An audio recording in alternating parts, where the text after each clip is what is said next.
नमस्कार, मैं हूं प्रवीण गौतम। दोस्तों, वैसे तो मोदी काल की राजनीति में बीजेपी के लिए मर्यादा, शर्मिंदगी आदि शब्दों के कोई मायने नहीं है, क्योंकि बीजेपी को हर हाल में जीत चाहिए। साम दाम दंड भेद हर नीति अपनाकर बस जीत चाहिए।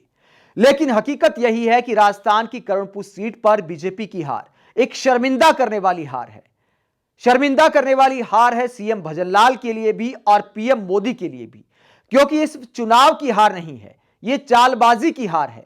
लोकतंत्र के साथ चालबाजी की हार है। आप सोचिए कि जिस सरकार को बने हुए सिर्फ 1 महीना बीता था, उसे इस चुनाव में हार का सामना करना पड़ा। एक उम्मीदवार को मंत्री बनाकर भी हार का सामना करना पड़ा। बीजेपी उम्मीदवार सुरेंद्र पाल सिंह टीटी को मंत्री बनाया गया जनता को यह पैगाम देने के लिए कि अगर आप सुरेंद्र पाल टीटी को वोट देते हैं तो फिर आपका उम्मीदवार एक मंत्री है जिसका आपको फायदा मिलेगा। यानी साफ तौर पर चुनाव में चालबाजी खेली गई। फिर भी सुरेंद्र पाल टीटी 12,000 से ज्यादा मतों से हार गए। कर्णपुर की जनता ने लोकतंत्र के साथ मजाक को बर्दाश्त नहीं किया और कांग्रेस उम्मीदवार रुपेंद्र सिंह कुन्नर ने बीजेपी उम्मीदवार को हरा दिया। इस हार के बाद अशोक गहलोत क्या कहते हैं बीजेपी पर कटाक्ष करते हुए, जरा देखिए। अशोक गहलोत कहते हैं कि कर्णपुर में कांग्रेस प्रत्याशी रुपेंद्र सिंह कुन्नर को जीत की हार्दिक बधाई व शुभकामनाएं। यह जीत स्वर्गीय गुरमीत सिंह कुन्नर के जन सेवा कार्यों को समर्पित है। कर्णपुर की जनता ने भारतीय जनता पार्टी के अभिमान को हराया है। चुनाव के बीच प्रत्याशी को मंत्री बनाकर आचार संहिता और नैतिकता की धज्जियां उड़ाने वाली भाजपा को जनता ने सबक सिखाया है। तो अशोक गहलोत ने आरोप लगाया कि यह बीजेपी के अहंकार की हार है, क्योंकि बीच चुनाव प्रत्याशी को मंत्री बना दिया गया, जो नैतिकता के खिलाफ है। लेकिन क्या आज की राजनीति में बीजेपी के लिए नैतिकता कोई मायने रखती है जब चुनाव में इस तरह का खेल किया जाता है? दोस्तों, यह हार वैसे तो सरकार की सेहत पर कोई फर्क पैदा नहीं करने वाली, क्योंकि बीजेपी के पास पहले से 115 विधायक हैं। लेकिन भविष्य की राजनीति के लिए एक संकट जरूर दिखाई देता है बीजेपी के लिए, अंदरूनी संकट।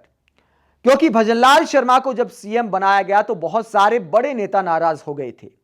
अब सवाल यह उठता है कि आखिरकार बीजेपी प्रत्याशी मंत्री बनने के बावजूद हारे क्यों? इसके लिए कहीं ना कहीं वसुंधरा राजे सिंधिया को किनारे करना भी जिम्मेदार बताया जा रहा है।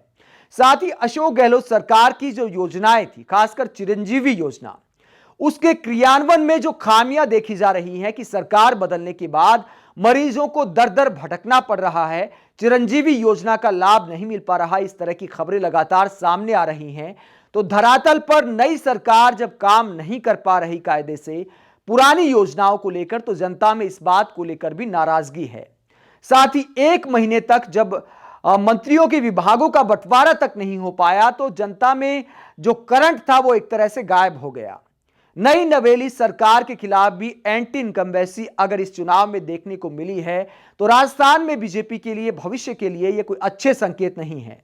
यह दिखाता है कि भजनलाल शर्मा को सीएम के तौर पर कर्णपुर की जनता ने पसंद नहीं किया, इसीलिए उनके खिलाफ जनादेश दिया है। दोस्तों, बीजेपी के सामने संकट यह है कि अब सुरेंद्र पाल टीटी को शायद मंत्री पद से हटाना पड़ेगा, क्योंकि 6 महीने के अंदर विधानसभा की सदस्यता अनिवार्य होती है।